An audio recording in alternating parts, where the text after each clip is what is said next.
Hello and welcome. As the race for the Alagbaka government house in Ondo State hots up, the stakes are getting higher for the two major camps seeking victory in the governorship election. And for the All Progressives Congress, the projection is that the party must put its house in order if it must unseat the Iroko of Ondo politics, Chief Olusegun Mimiko, who's, by the way, also seeking to install his own candidate in that election. Ondo Politics is our line of vision today on Fireworks as I bid you welcome Bukola Samuel Wemimo. Let's take a short break. We'll be right back.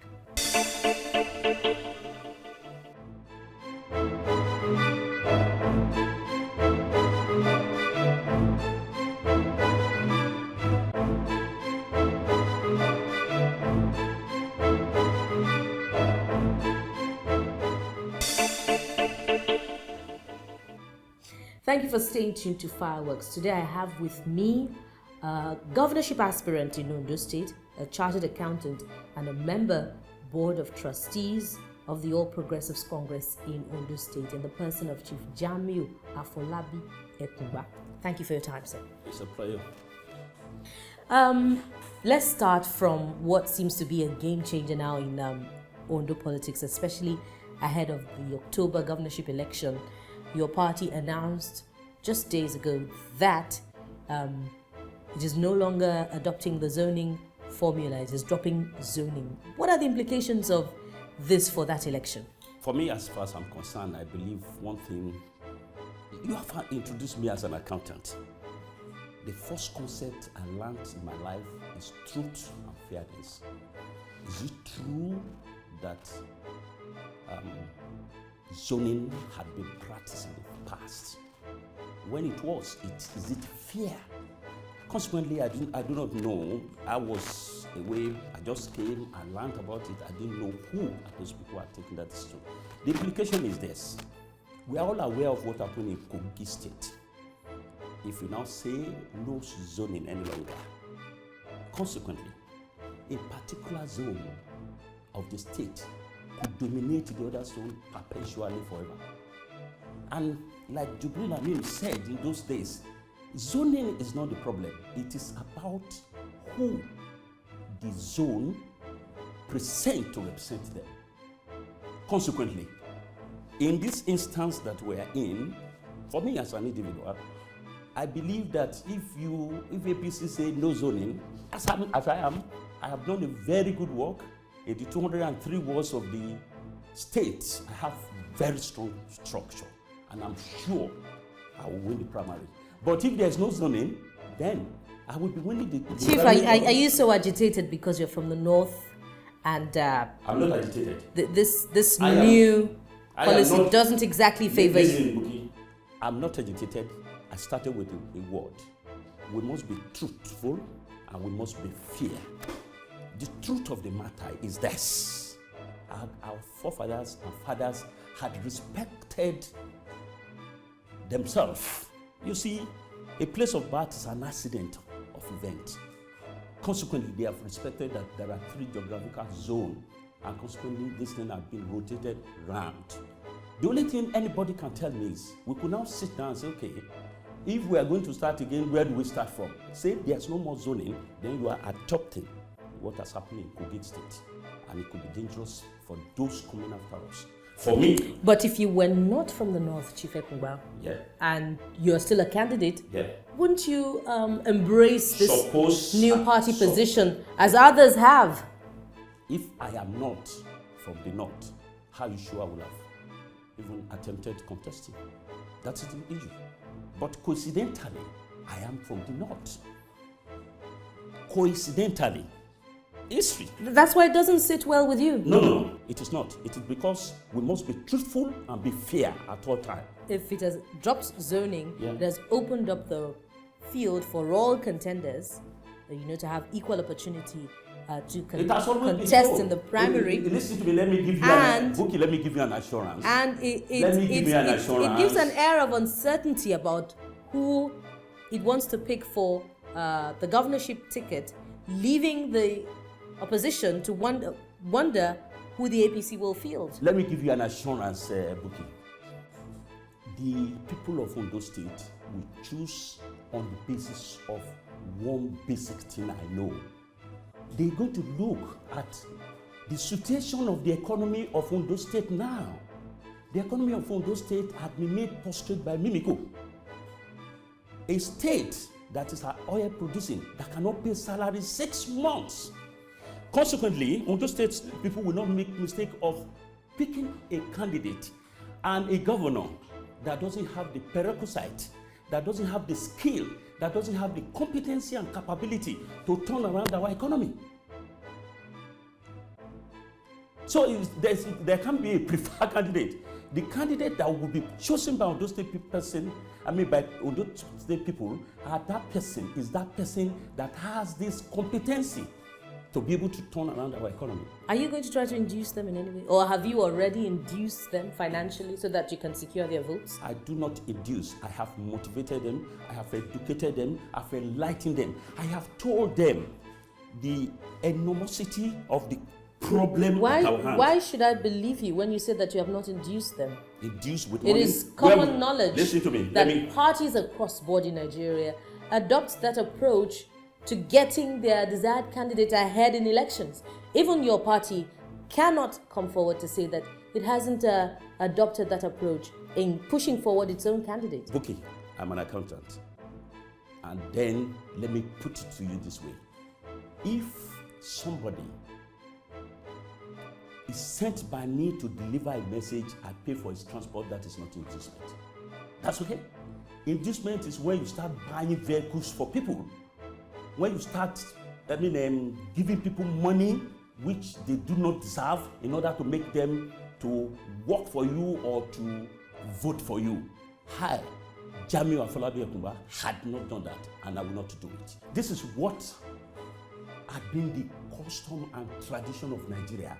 And that's one of the things that have made Nigerians to vote for Muhammad Buhari. We are now, the party is now fighting corruption. You will see that in the next election, nobody will dare what happened in the past in respect of monetizing election in Nigeria. It is unethical. It makes people not to vote according to their conscience. It's unethical. Whoever is doing it must stop it.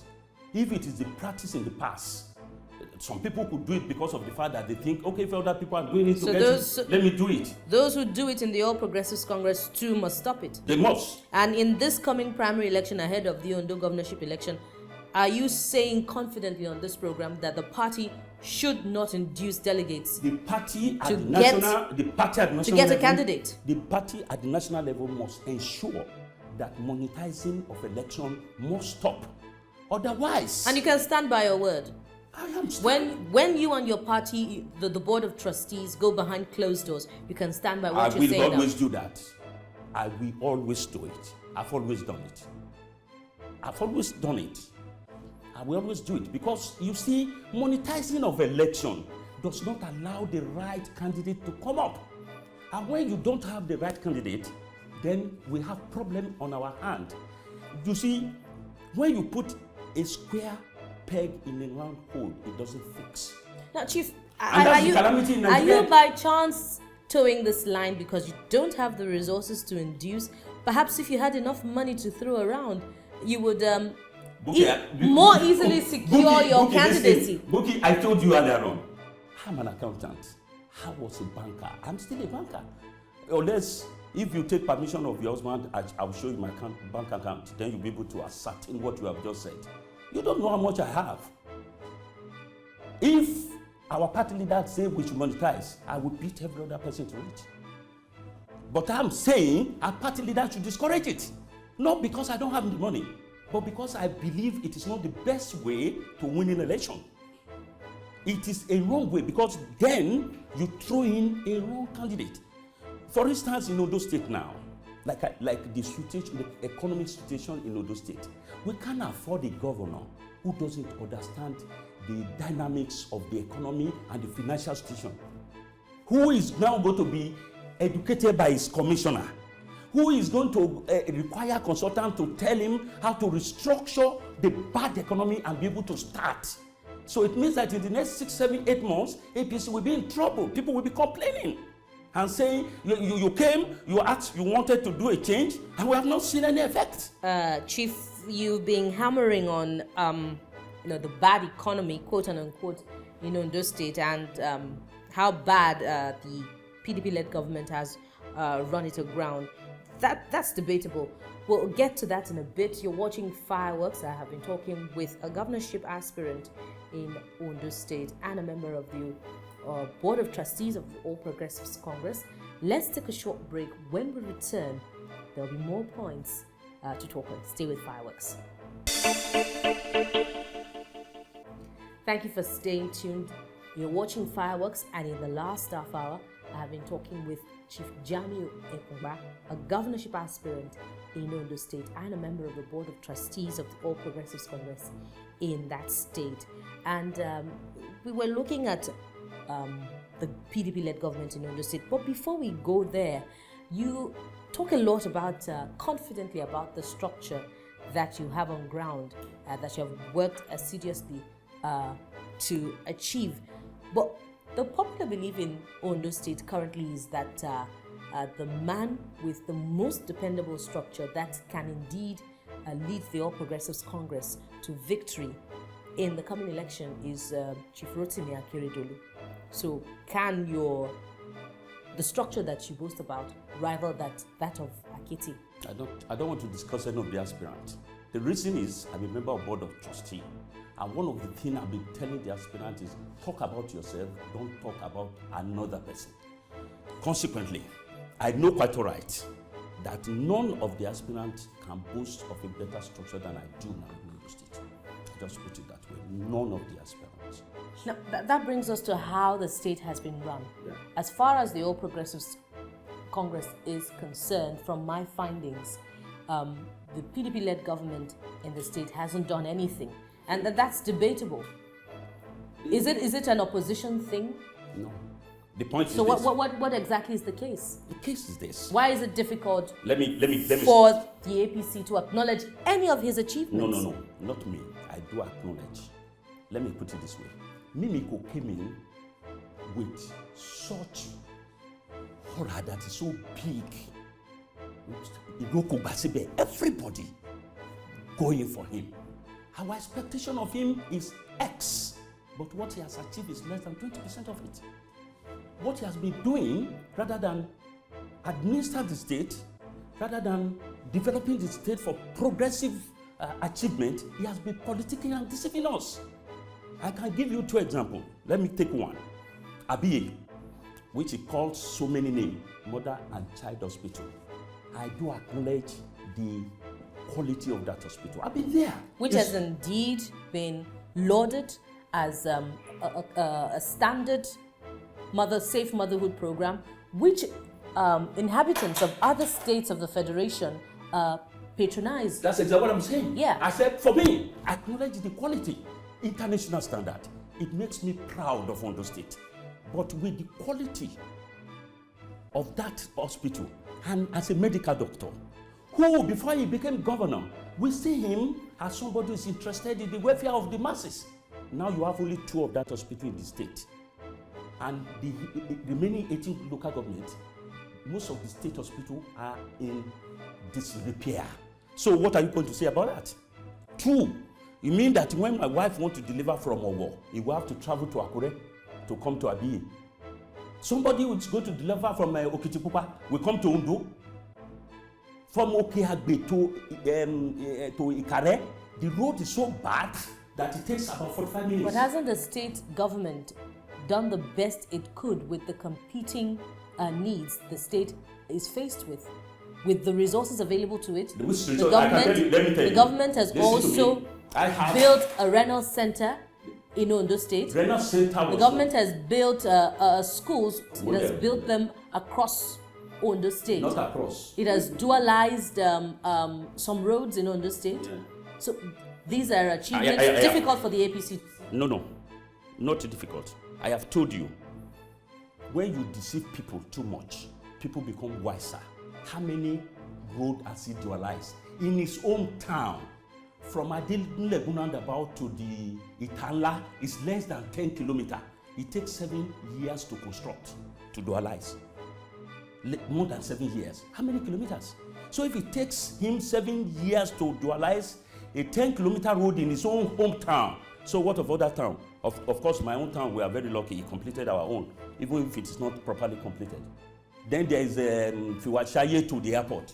7 years to complete 10-kilometer road. So what are you talking about? This is it. All what this man does is just show you people. He wanted to build for us what he called dome. It has become a dome. Something that was initially to cost about 1 or 2 billion, now costing 10 billion. And what you initially planned to do is not what you have done. And it's not completed up to now. So what the man is doing was, rather than sitting down, doing what we expected him to do, all of us that supported him at the beginning, he started deceiving us and politicking. The man, he has, I mean, let me put it this way. It just has dribbled everybody in Ondo State except himself.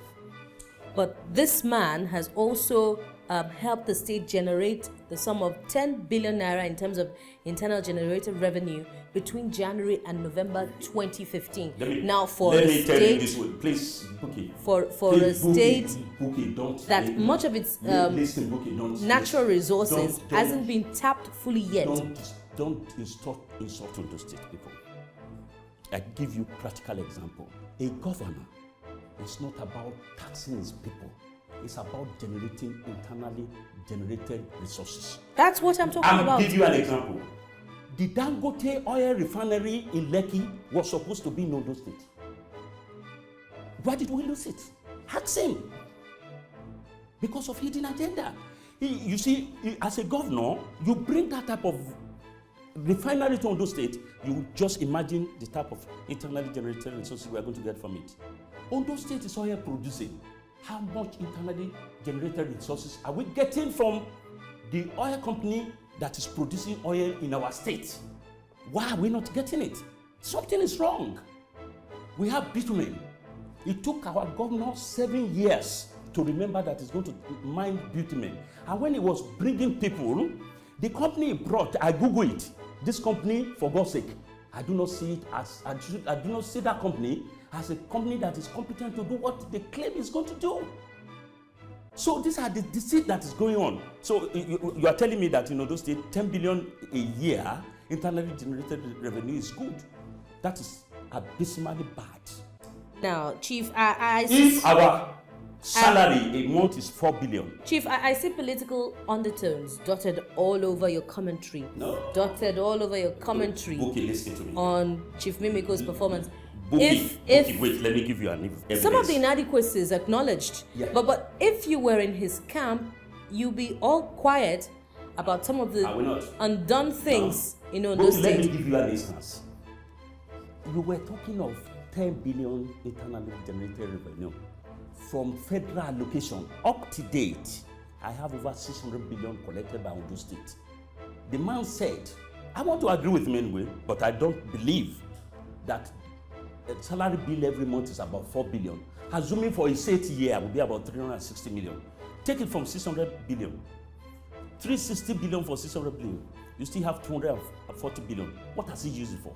2 ABA hospital, about 36 model schools, and that growth he could not complete. What will you do differently with the finances of Ondo State? Oh, yes. What will you do differently with some of the moribund industries in Ondo State? Yeah. I give you one small practical example. I raised the 20 billion with which MMA2 was built. I am the only person that puts the consortium of 6 banks together. Consequently, therefore, it means when I become governor of Ondo State, I will be able to put private investors together, assist them, or navigating them of how to raise money to industrialize Ondo State. I have the capacity. I have the capability and the competency because my integrity is still good in the financial market, not only in Nigeria, internationally. So I'm going to put it, and I'm already working on it. That's number one. Number two, there are some social programs we have to do. We are going to make sure that we make our people education. What I was taught as education when I was in teacher training is a total development of man. But in Ondo State today, We are 31 in the list of secondary school performance. Should it be so? No. It doesn't mean that in my first year I will be able to move us from 31st. But there was something we did when Mimiko got there. We did a gap analysis of the number of teachers required for the schools. You reminded me about being in Governor Mimiko's camp initially when you talked about your analysis about the education sector. It's not only education sector, so many sectors. We look at the gap. Which brings me to your falling out. Yeah. Tell us about it. What happened? You see, let me put it this way. When Governor Mimiko is an individual, once it discovered that you stand your ground, it shuts you down. So, for instance, if a person like me cannot get access to my governor, stay away. That is it. Just because I will insist, this is what we decided. Were you being marginalized, or you didn't get the juicy post that you... I wasn't asking for a post. And the sage you were going to get while you were in his camp. No, listen to me. I have never, in fact, I never held a card of a party until October 2011, when Asiwaju invited to Bodno and said, look, you people of integrity, you claim to have integrity, you don't want to be politician. So if you are not politician, vagabond will be there, and you have no moral right to complain. It was then I joined party that I ever had party card.